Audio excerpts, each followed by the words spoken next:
Mungkin Gak kuat, gak kuat. Gak kuat.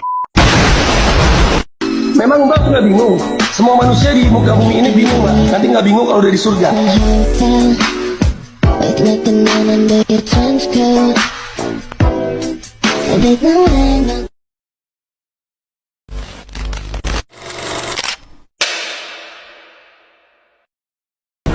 Assalamualaikum warahmatullahi wabarakatuh.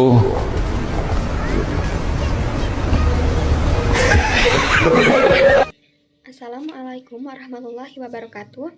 Perkenalkan, nama saya Dianur Faizah dari Fakultas FKIP Prodi Pendidikan Biologi dengan NIM 5225221. Dengan adanya video ini, saya akan mereview tentang lahirnya Pancasila. Pidato lahirnya Pancasila disampaikan oleh Ir Soekarno pada tanggal 1 Juni 1945 di hadapan sidang Badan Penyelidik Usaha-Usaha Persiapan Kemerdekaan Indonesia (BPUPKI) yang sebelumnya dibentuk oleh pihak Jepang. Pada masa itu, dunia sedang berperang dalam Perang Dunia II, dan wilayah Indonesia masih dijajah oleh Jepang. Meskipun situasi masih sulit, semangat bangsa Indonesia untuk mencapai kemerdekaan semakin berkobar. Para tokoh bangsa sedang berdiskusi dan menyusun dasar negara yang akan menjadi acuan bagi Indonesia setelah merdeka. Soekarno diberi kesempatan berbicara untuk menyampaikan pandangan tentang filosofis, ideologi, dan pandangan hidup yang akan menjadi dasar bagi bangsa Indonesia yang merdeka. Inti pidato Bung Karno, kemerdekaan sebagai jembatan emas. Soekarno menyatakan bahwa kemerdekaan bukanlah tujuan akhir, melainkan jembatan menuju masyarakat yang adil dan makmur. Ia menolak pendapat sebagian anggota sidang yang ingin menunda kemerdekaan hingga segala urusan selesai. Kemerdekaan adalah jembatan emas untuk menuju masa depan yang sempurna. Menurut Ir Soekarno, rakyat Indonesia tidak perlu menunggu segala sesuatu sempurna. Justru setelah merdeka, bangsa dapat membangun pendidikan, ekonomi, dan kesejahteraan. Tujuan kemerdekaan, semua untuk semua. Soekarno menolak adanya negara yang hanya dikuasai oleh satu kelompok atau agama. Ia menegaskan bahwa Indonesia yang merdeka harus menjadi negara bagi seluruh rakyat tanpa adanya diskriminasi. Negara yang kita dirikan bukan hanya untuk satu orang, bukan untuk satu golongan, tetapi untuk semua. Gagasan ini menjadi dasar nasionalisme yang inklusif, yaitu nasionalisme yang menggabungkan seluruh suku, agama, dan golongan. Yang ketiga, ada demokrasi atau pemusyawaratan. Adalah dasar dari pemerintahan negara Indonesia. Negara ini harus didirikan berdasarkan musyawarah dan wakil rakyat, bukan hanya kekuasaan segelintir orang. Ide ini didasarkan pada tradisi gotong royong dan musyawarah yang menjadi bagian dari budaya-budaya Indonesia serta nilai-nilai demokrasi Islam. Rakyat memiliki hak untuk menentukan arah pemerintahan melalui wakil-wakil mereka. Analisis konsep demokrasi yang diajukan Soekarno berdasarkan dari demokrasi di Barat yang hanya fokus pada politik. Ia mengusulkan demokrasi berjiwa gotong royong di mana musyawarah dan kesepakatan bersama lebih diberi perhatian daripada hanya menggunakan sistem pemungutan suara. Yang keempat, kesejahteraan sosial. Soekarno menolak sistem kapasitas yang hanya memberi keuntungan kepada sekelompok orang tertentu.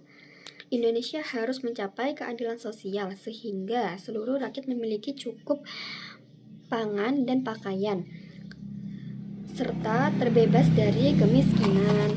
Analisisnya, gagasan ini menunjukkan arah kebijakan sosialis Indonesia, yaitu sistem ekonomi yang berpijak pada kepentingan rakyat kecil dan menekankan rumusan 5 dasar Pancasila. Dalam pidatonya, Soekarno mengusulkan 5 dasar yang kemudian disebut Pancasila. Artinya 5 asas atau 5 dasar, yaitu diantaranya 1. Kebangsaan Indonesia. Negara Indonesia didirikan dengan semangat persatuan seluruh wilayah rakyat Indonesia, bukan berdasarkan suku, agama, atau daerah tertentu. Soekarno menolak nasionalisme yang sempit dan menekan bahwa bangsa Indonesia adalah satu kesatuan geopolitik dari Sabang sampai Merauke. Analisis konsep ini menegaskan bahwa Indonesia memiliki identitas yang majemuk tetapi tetap satu. Soekarno melihat nasionalisme bukan hanya sebagai rasa cinta terhadap tanah air, tetapi juga sebagai alat untuk mempersatukan bangsa yang beragam. 2. Internasionalisme atau peri kemanusiaan. Setelah bangsa Indonesia bersatu, kita harus menjalin persaudaraan dengan bangsa-bangsa lain. Nasionalisme yang benar adalah nasionalisme yang tidak menindas bangsa lain, melainkan yang mendorong rasa kemanusiaan yang universal. Analisis kesejahteraan sosial adalah gagasan ini menunjukkan arah kebijakan sosialitas Indonesia, yaitu sistem ekonomi yang berpijak pada kepentingan rakyat kecil dan menekan pemerataan. Prinsip ini kemudian menjadi sila kelima Pancasila, yaitu keadilan sosial bagi seluruh rakyat Indonesia. Yang kelima, ketuhanan yang Maha Esa. Bangsa Indonesia adalah bangsa yang beragam, namun setiap orang bebas memilih agamanya masing-masing. Negara harus didasarkan pada ketuhanan yang memiliki nilai budaya, artinya beragama dan saling menghormati satu sama lain. Analisisnya, pernyataan ini menunjukkan bahwa negara tidak memihak agama tertentu, tetapi menghargai nilai-nilai spiritualis dan toleransi. Soekarno menekan sikap toleransi seperti yang ditunjukkan oleh Nabi Muhammad SAW dan Nabi Isa. Dari Pancasila menjadi Trisila dan Ekasila. Soekarno kemudian menyederhanakan 5 sila menjadi 3. Yang pertama, nasionalisme yang mencakup rasa kebangsaan dan kemanusiaan. Yang kedua, ada demokrasi yang mencakup demokrasi dan kesejahteraan sosial. Yang ketiga, ketuhanan. Jika disederhanakan menjadi 1, maka menjadi Ekasila, gotong royong. Analisisnya, gotong royong melambangkan semangat kerjasama dan kebersamaan dalam masyarakat Indonesia. Ini adalah inti dari ideologi Pancasila, yaitu bekerja bersama untuk kepentingan bersama melebihi kepentingan pribadi dan kelompok. Makna filosofis dan ideologis. 1. Pancasila sebagai pandangan hidup. Pancasila bukan hanya dasar negara, tetapi juga cara pandang atau pandangan hidup bangsa Indonesia.